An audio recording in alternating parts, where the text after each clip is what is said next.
Good morning to all of you. Good afternoon, sorry. Good afternoon, all of you in the second class. We are discussing chapter number that is 6, name as staffing. Staffing का जो chapter है उसके हम case studies जो हैं वो हम कर रहे थे। तो केस स्टडी आपके स्टाफिंग के चैप्टर के हम कर रहे हैं। तो आप जो है पेज नंबर जो मैंने क्वेश्चन पेपर आपको सेंड किया है उसका पेज नंबर 3 जो वो देखिए। तो 3 नंबर पेज के ऊपर आपका 18 जो है क्वेश्चन है वो आप ले लीजिए, ठीक है। 18 क्वेश्चन में आपके यहाँ पर जो बोला हुआ है वो देखो। ये कहा कि Nisha Shetty was working as human resource manager in a famous consultancy KLI। जो निशा शेट्टी है वो एज ए HRM काम कर रहे हैं और वो फेमस कंसल्टेंसी KLI कोई कंपनी है ग्लोबल सर्विसेज, उसमें कंसल्टेंसिया काम करती है। मतलब खुद कंपनी जो को प्रोडक्शन नहीं कर रही बल्कि वो कंसल्टेंसिया काम करती है, दूसरों को सलाह देती है। हर job including preparing job description, उसके जॉब का जो काम है उसमें जॉब डिस्क्रिप्शन देना, रिक्रूटमेंट करना, डेवलपिंग कंपनसेशन यानी सैलरी के बारे में डिसाइड करना, एंड इंसेंटिव्स प्लान्स और उनको क्या क्या इंसेंटिव दिए जाएंगे, एंड फैसिलिटेटिंग एम्प्लॉयज़ लर्निंग और एम्प्लॉयज़ के लर्निंग या ट्रेनिंग देना उनका काम होगा। They had entered into alliance with institute to ensure continuous learning of their employees। और उसने कुछ ऐसे इंस्टीट्यूट से भी कॉन्टेक्ट किया कि जो उनके एम्प्लॉयज़ को कुछ सिखाए। With the job becoming more and more complex, जैसे जॉब जो काफ़ी कठिन हो गई है, KLI global services invested large amount of money in making the employees learn and skill necessary to complete the job. तो KLI लिमिटेड ने जो है उन लोगों को जो उनके कर्मचारी हैं उनको उन्होंने काफ़ी ट्रेनिंग भी दिलाई है। State by giving 5 points how the investment is likely to benefit the organisation. ये बताओ कि यहाँ पर जो पैसा उन लोगों ने ट्रेनिंग के ऊपर लगाया, उनके डेवलपमेंट पे लगाया, तो वो पैसा जो है उनके लिए किस प्रकार से ऑर्गेनाइजेशन के लिए बेनिफिशियल हो सकता है। क्योंकि आपका जो ट्रेनिंग है वो आपके दो प्रकार से जो बेनिफिशियल हो सकता है, एक तो from the point of view of employees और एक the from point of view of organisation. तो यहाँ हम point of view of organisation बात करते हैं। तो कहते हैं कि आपका जो process of making employee learning and skill necessary to complete the job is called a training. तो यहाँ पर जो भी आपका लर्निंग का काम है वो आपका ट्रेनिंग कहलाता है। तो हम यहाँ पर जो बात करने जा रहे हैं वो करें कि ट्रेनिंग के जो हैं बेनिफिट, ट्रेनिंग के बेनिफिट या advantages, benefits for organisation, for organisation. Organisation के लिए आपके ट्रेनिंग के बेनिफिट कौन कौन से हैं, ये बात जो वो पूछ रहे हैं, ठीक है। पहला इकोनॉमी इन ऑपरेशन, ठीक है। पहला बेनिफिट तो ये है इकोनॉमी इन ऑपरेशन, यानी जो आप काम करते हैं उस काम करने में आपकी इकोनॉमी है। मीन्स यू नीड नॉट पे मच मनी, उसमें आपको ज़्यादा खर्चा नहीं लगेगा। कहने का मतलब मेरा ये हुआ कि इसमें क्या कि trained personnel will be able to make better and economical use of material and equipment. कि जो ट्रेंड एम्प्लॉय होंगे वो नेचुरली आपके जो भी मटेरियल है और जो इक्विपमेंट हैं उनको इकोनॉमिकल तरीके से यूज़ करेंगे। मीन्स वो वेस्टेज कम से कम करेंगे, यानी वो आपके लिए इक्विपमेंट है चाहे मटेरियल है वो अगर टूट फूट नहीं है तो वो आपके लिए सस्ते पड़ेंगे, तो इकोनॉमी हो गई। Wastage will be low. In addition the rate of accident and damage of machinery and equipment be kept minimum by well trained employees. और एक्सीडेंट भी कम होंगे और आपकी मशीनरी भी आपकी कम टूटेगी और इस प्रकार से आपका कॉस्ट ऑफ प्रोडक्शन जो कम से कम होगा, यानी आपकी इकोनॉमी इन ऑपरेशन होगा, यानी आप लोगों को इस चीज़ का फ़ायदा होगा कि आपको चीज़ सस्ती पड़ेगी, ठीक है। यानी if you got your employee trained it will be beneficial for you people, आपके लिए फ़ायदेमंद रहेगा क्योंकि it will be economic for you. means they will damage less material, they will damage less machinery, there will be less chances of accident because all the employees are trained, and if there will be no accidents naturally it will lead to the economy in operation। And next is greater productivity. Organisation के point of view से पूछ रहा है ये, greater productivity, greater productivity, आपकी productivity जो है वो भी ज़्यादा होगी, क्योंकि आपकी प्रोडक्टिविटी नेचुरली इसलिए होगी कि when the employees are well trained, naturally they will have higher productivity and higher quality output, ठीक है। और the training increases skill of the employees performance a particular job, तो नेचुरली आपका प्रोडक्टिविटी तो increase होगी, क्योंकि वो ट्रेंड हैं, they will have high productivity and they will have a good quality also. It means that will lead to the greater productivity quality wise as well as quantity wise, दोनों के लिए वो काफ़ी अच्छी रहेगी। थर्ड है uniformity of procedure,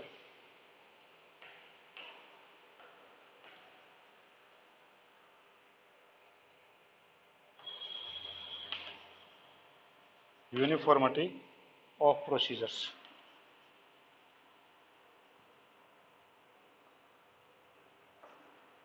procedures में uniformity रहेगी, एक रूपता रहेगी, यानी यहाँ पर जो है ये कहना चाहिए with the help of training the best available method can be standardise and made available to all employees.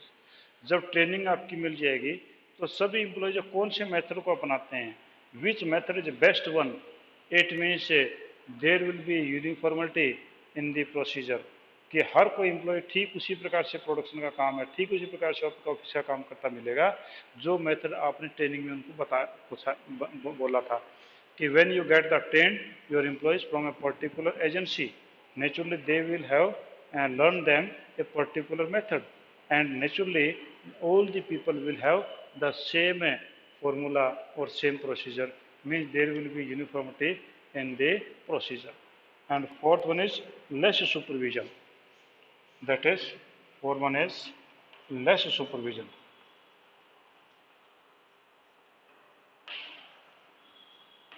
आपके सुपरविजन लेस की बात कर रहा है, नो सुपरविजन नहीं कर रहा है, कि there will be less supervision. यहाँ पर जो है आपको सुपरविजन है जो काफ़ी कम करना पड़ेगा, क्योंकि अगर आपकी एम्प्लॉय ट्रेंड हैं और आपकी जो सुपरवाइजरी रिस्पॉन्सिबिलिटी है वो कम की जा सकती है, क्योंकि आपका जो सुपरविजन है that will not required more, क्योंकि if the employ are already trained, you need not to tell them how to operate the machine, you need not to tell what the procedure you have to adopt. It means all the things well in advance they know, and therefore the supervisor requires only less supervision, he can take his attention on the other method also, for the other working also. तो ये भी होगा। और next है systematic imparting of skill,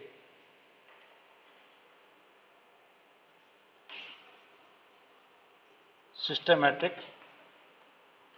imparting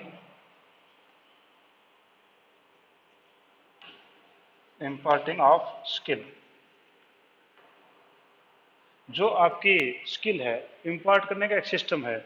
means आपका ये हो कि आप कोई भी ट्रेनिंग उनको करवाते हैं तो वो ट्रेनिंग जो है वो सभी लोगों को एक तरीके की ट्रेनिंग आप करवाते हैं, आप हिट एंड ट्रायल मेथड या error and trial method use नहीं करते हैं, कि उन लोगों को ऐसे नहीं कि आपने काम पे छोड़ दिया कि चलो जी मशीन ऑपरेट करो, मशीन टूटेगी या आपका एक्सीडेंट होगा तो आप उससे सीख जाओगे, ऐसा नहीं है।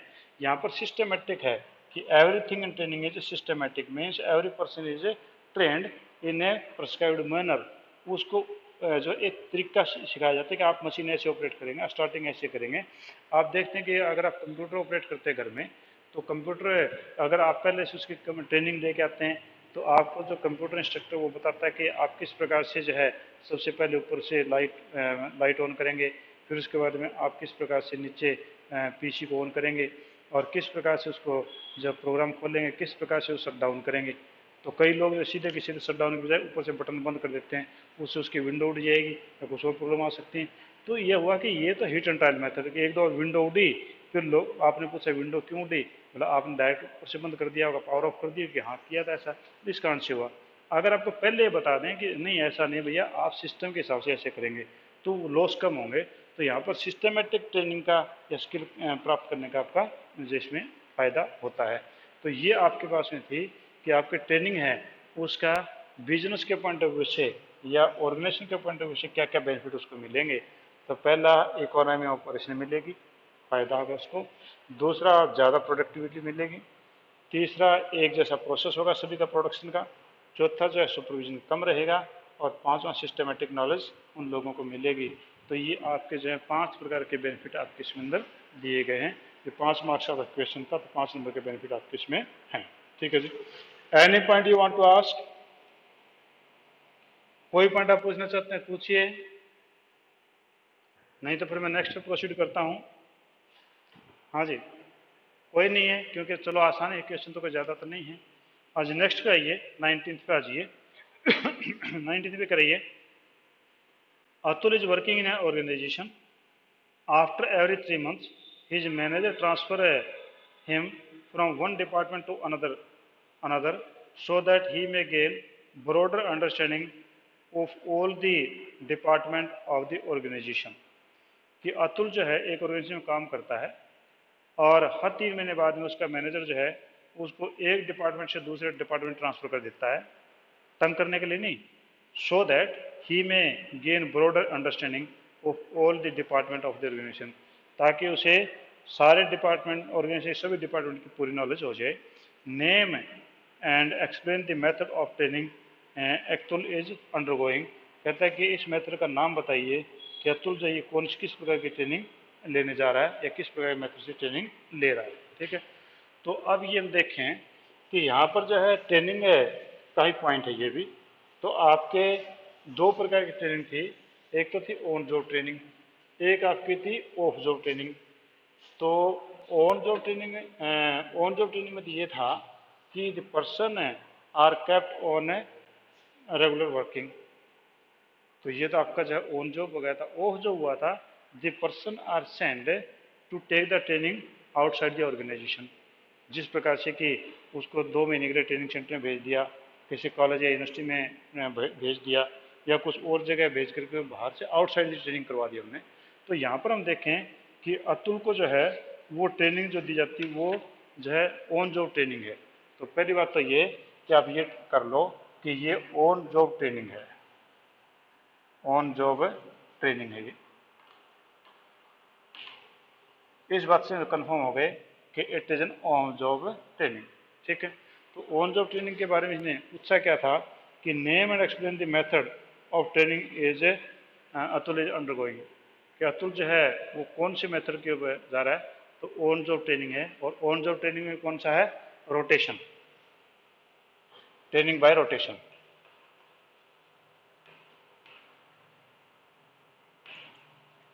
TRAINING,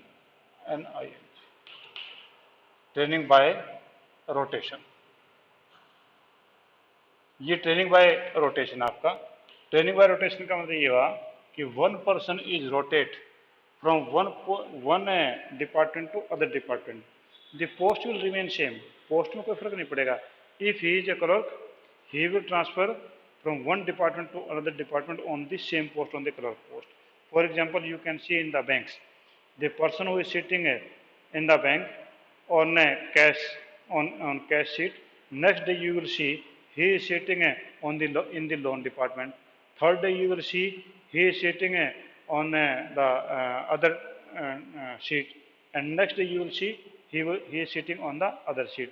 तो इस प्रकार से क्या होगा कि a person who is appointed in the bank, he has all type of the knowledge, he has all the workings knowledge, जो बैंक से रिलेटेड जितनी भी उसकी वर्किंग है उस सीट से रिलेटेड उसकी सारी नॉलेज है। If he is a clerk, he know all the clerical job of the bank. He is a manager, he know all the manager job of a bank.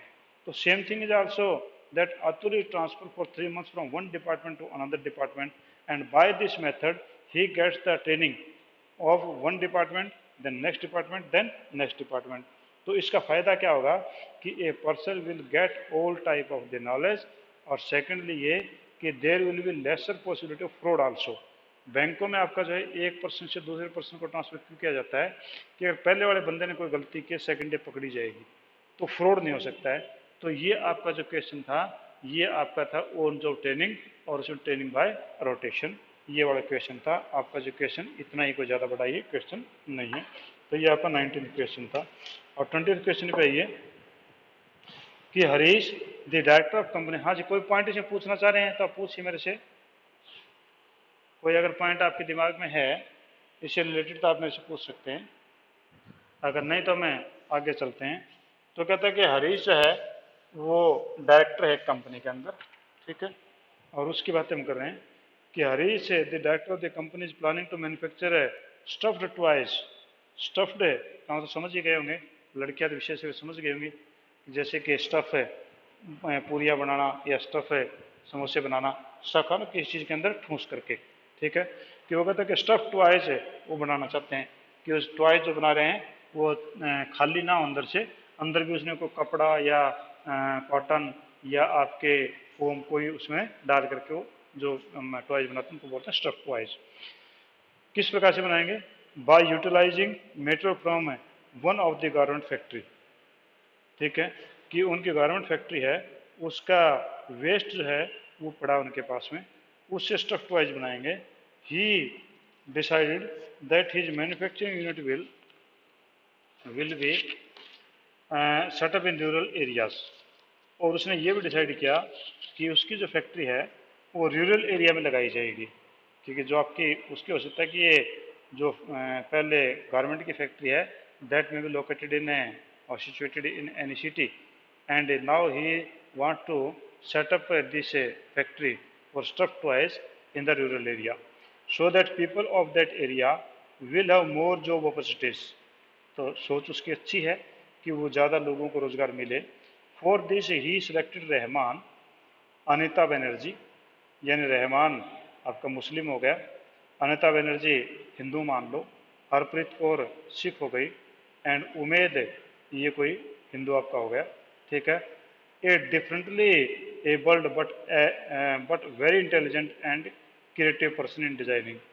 ये सारे के सारे लोग जो हैं वो डिफरेंटली एबल्ड हैं, अपंग हैं, कहने का मतलब ये हुआ अपंग हैं, और वो बहुत ही टैलेंटेड हैं, वो काफ़ी क्रिएटिव हैं अपने अपने डिजाइनिंग में। As the head of sales, इसमें सेल्स का हेड बनाया गया है किसी को, ये रहमान को बना दिया होगा, अकाउंट को account head, purchase head and production department respectively. उसने सारों को, किसी को जो है सेल्स हेड बना दिया, किसी को आपका अकाउंट हेड बना दिया, किसी को परचेज और प्रोडक्शन का डिपार्टमेंट का हेड बना दिया है। Identify and state the next 3 steps that Harish has to follow in staffing process after selecting the head of the different departments. कहता है कि यहाँ पर जो है स्टाफिंग प्रोसेस का कोई स्टेप दिया था कि स्टाफिंग प्रोसेस से पहले इसके 2-3 जो पॉइंट थे वो कंप्लीट कर चुका था, और कहता है कि यहाँ पर जो इसने पॉइंट बताया है कि वो स्टाफिंग इसने कर दिया था, कि कहता है कि identify the next step of that Harish to follow the staffing process after selecting the head of the different department, यानी डिपार्टमेंटलाइजेशन के बाद आपके जो बाकी प्रोसेस रह गए उनके नाम बताइए। Identify any two that Harish want to communicate by setting up this manufacturing unit, कि इसमें कोई 2 वैल्यू भी बताइए जो हरीश जो समाज को देना चाहता है इसके अंदर, ठीक है। तो ये पॉइंट हमने डिस्कस करने हैं। तो आपने स्टाफिंग प्रोसेस से आपको ध्यान होगा, तो स्टाफिंग प्रोसेस में सबसे पहले आपका सेटिंग ऑब्जेक्टिव होता था, उसके बाद में पहले सबसे पहले आपका आइडेंटिफाइंग द एक्टिविटीज होता था, identifying and division of activities होता था। उसके बाद में आपका दूसरा जो है अभी ध्यान नहीं आ रहा मेरे, शायद डिपार्टमेंटलाइजेशन होता होगा ना, डिवीजन ऑफ वर्क था, तीसरा डिपार्टमेंटलाइजेशन था। तो यहाँ पर इसने डिपार्टमेंटलाइजेशन कर दिया। डिपार्टमेंटलाइजेशन के बाद में अगला काम उसका क्या है, तो अगला काम वो बताओ, तो अगले 3 स्टेप बताओ। तो अगले 3 स्टेप में पहला आपका है placement and orientation. Placement and orientation, ठीक है। He has appointed the head of the departments, means he made the departmentalisation. ये आपका 3rd स्टेप था, ठीक है। तो डिपार्टमेंटलाइजेशन के बाद 4th जो स्टेप आता है वो था placement and orientation. Placement of the person whom they have selected they are placed in the proper seat, and then they made introduction with the other employees of the organization. तो वो आपका orientation कहलाता है। मैं इसमें बता देता हूँ कि placement refer to the process of giving the charge of job which for they have been appointed. Placement का मतलब उन लोगों को चार्ज देना जिस पोस्ट के ऊपर वो रखे गए हैं। ओरिएंटेशन में a series of activities related to introduction of new employee to the other employee. तो यानी उन लोगों को चार्ज दिया जाता है और चार्ज देने के बाद में उन लोगों का इंट्रोडक्शन भी दूसरे एम्प्लॉय से करवाया जाता है। तो ये आपका नेक्स्ट स्टेप था डिपार्टमेंटलाइजेशन के बाद में। अगला training and development. Next is training and development.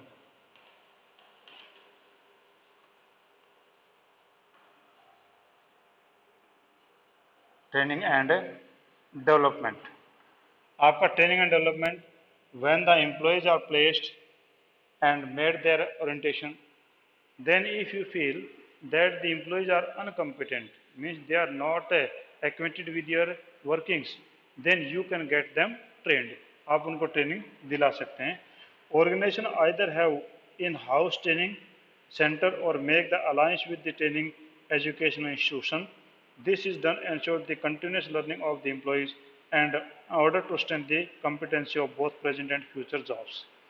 कि अगर आपने जो ट्रेनिंग है उसके लिए इन हाउस ट्रेनिंग है ना, ऑन जॉब ट्रेनिंग है, या आपका कोई मेथड ऐसा है कि आप खुद ट्रेनिंग दे सकते हैं, जैसे मिलिट्री पुलिस है उनका अपना ट्रेनिंग सेंटर होता है, तो अगर वैसा है तो आप वहाँ दे दीजिए। Otherwise you made the alliance with the other outsiders, outsiders के साथ में कोई समझौता करेगा तो वहाँ पर उनको भेज सकते हैं। तो उससे क्या होगा कि आपके जो प्रेजेंट वर्किंग है और जो फ्यूचर वर्किंग है उनसे वो अच्छे तरीके से जो काफ़ी ज़्यादा परिचित हो जाएंगे। और ये जो इस प्रकार से उन लोगों को जो है काफ़ी ज़्यादा मोटिवेशन मिलेगा और वो जो कंट्रीब्यूशन आपके ऑर्गेनाइजेशन में ज़्यादा अच्छा कर पाएंगे, वो अच्छे फुल एफिशिएंसी के साथ में, इफेक्टिवनेस के साथ में काम कर पाएंगे। और लास्ट आपके थर्ड, तीन पूछे थे, लास्ट आपके पास में थर्ड है, that is performance appraisal. Performance appraisal,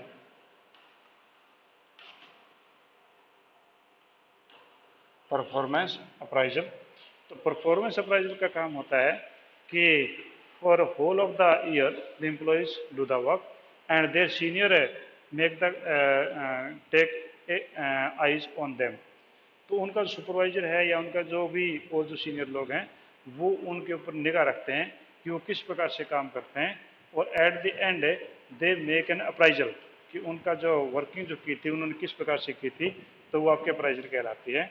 it is a process of rating the worth of an employ to the organisation, कि एक एम्प्लॉय का जो है एक संगठन के लिए कितना फायदा था, ये आपका अप्राइजल कहलाता है। It may be done in both formal and informal way. अब फॉर्मल वे में means you will give the employ a form what you have done throughout the year, explain it in the form, तो वो खुद ही बताए, फिर उसका senior उसको देख चेकआउट करेगा। और दूसरा ये कि इनफॉर्मल, कि उनके सीनियर से पूछ लिया जाए जो जिसके नीचे काम करते हैं कि what type of the job he is doing, is that satisfactory, is he the beneficial for the organisation और नॉट, तो वो उसके में अप्राइजल होगा। The process of performance appraisal include the different defining the job, appraising, performance and providing feedback, यानी यहाँ पर totally feedback ही उसका लेना हमारा उद्देश्य होता है। तो ये तो आपके पास में जो तीन चीज़ उसने पूछी थी कि after departmentalisation what is the next process of staffing. तो नेक्स्ट प्रोसेस ऑफ स्टाफिंग हमने देखा प्लेसमेंट एंड ओरिएंटेशन। ये हो गया था कि एम्प्लॉय को हमने अपॉइंट किया और उसके बाद में हम उसको प्लेस कर देंगे, यानी उसको हम चार्ज दे देंगे कि आपकी ये ड्यूटीज है, और उसका इंट्रोडक्शन भी हम करवा देंगे कि इंट्रोडक्शन में ओरिएंटेशन कर देंगे। ट्रेनिंग एंड डेवलपमेंट, कि ये अगर हमारे इन हाउस अगर हमारी ट्रेनिंग की फैसिलिटीज़ हैं तो हम इन हाउस करवा देंगे उनकी ट्रेनिंग। अगर इन हाउस अगर हमारे फैसिलिटीज़ नहीं है तो फिर हम उनकी ट्रेनिंग जो है कहीं बाहर है, अगर हमने कोई कॉन्ट्रैक्ट रखा तो वहाँ करवा देंगे। और परफॉर्मेंस अप्राइजल, कि ये देखें लास्ट में, he is beneficial for the organisation और not, if he is beneficial then how amount he is beneficial for the organisation, और अगर वो अच्छा है तो well and good, otherwise the feedback is received then we can remove him from the organisation. तो performance appraisal का मतलब ये है कि हम उस बंदे को आगे रखें या ना रखें, फीडबैक हम लेके चलते हैं। नेक्स्ट अब जो क्वेश्चन था, ये तो ए पॉइंट था। बी पॉइंट इसने बोला था कि आपकी वैल्यू जो कौन सी इसने की थी, तो इसकी वैल्यू जो 2 बतानी थी, तो वो कह रहा है रूरल डेवलपमेंट, रूरल डेवलपमेंट, आपका गांव का विकास जो है उनका एक था, क्योंकि he want to set up the new stuffed toys factory in the rural area so that the rural person get more employment opportunities।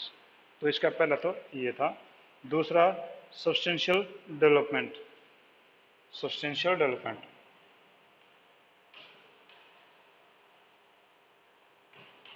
Development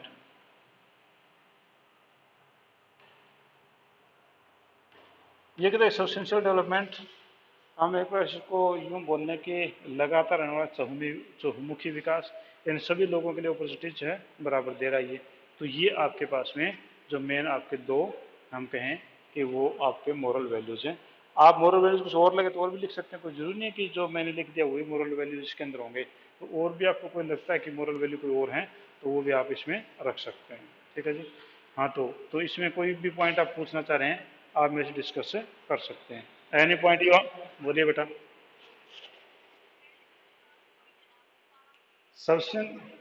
substantial इसकी स्पेलिंग लिखो तो इसमें गलत लिख दिया मैंने। ये है सस्टेन, सॉरी मैंने गलत वर्ड ही गलत लिख दिया। सस्टेनेबल है डेवलपमेंट है, नॉट सब्सटेंशियल। सब्सटेंशियल का मतलब कुछ है, सस्टेनेबल मैं लिख देता हूँ इसको। मैंने जो नोट्स में बना रखा था वो स्पेलिंग में ध्यान नहीं दी। सस्टेनेबल,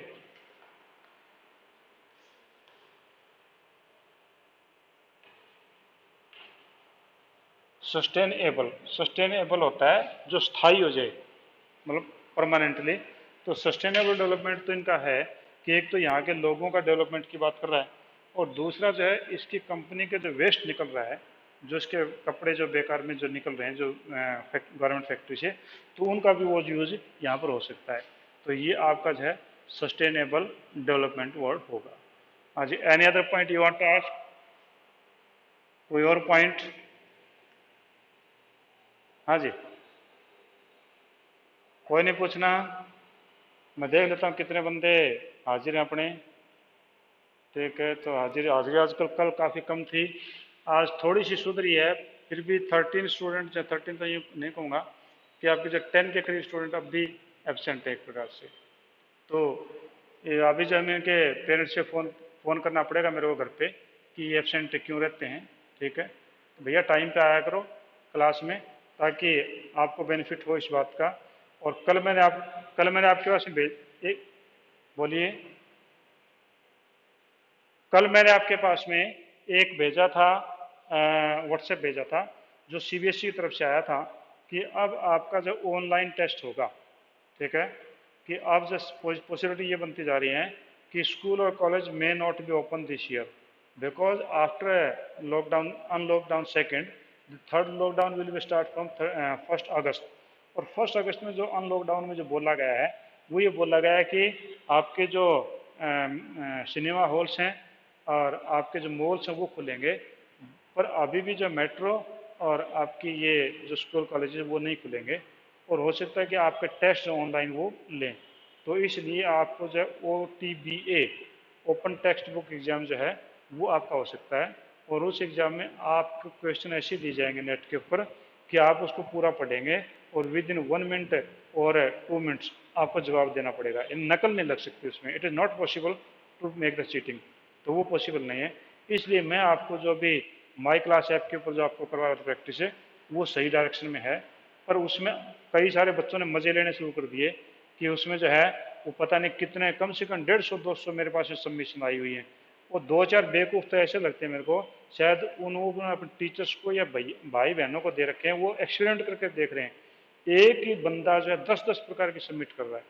ठीक है, अब अगर आप ऐसा करते हैं तो मैं ऑनलाइन एग्ज़ाम लेना छोड़ दूंगा, मुझे कोई दिक्कत थोड़ी है कि मैं एक बार पेपर बनाऊं फिर ऑनलाइन आपको भेजूं फिर मैं सिरदर्दी भी मोल लूँ। तो मैं केवल चाहता हूं कि केवल मैं आपको कल जो है रोल नंबर दे दूंगा, रोल नंबर के हिसाब से आप लोग अपना जो है फॉर्मेट भरेंगे और उसी के हिसाब से आप लोग करेंगे। तो मैं आगे पेपर चेक भी करूँगा, पेपर बनाऊँ भी, पेपर प्रैक्टिस भी करवा दूंगा। अगर आपने टाइम पास किया इस प्रकार से तो मैं उन चीज़ों के लिए आपको अलाउ नहीं करूँगा। ठीक है जी। तो चलो आज हम इतने, बोलिए बेटा।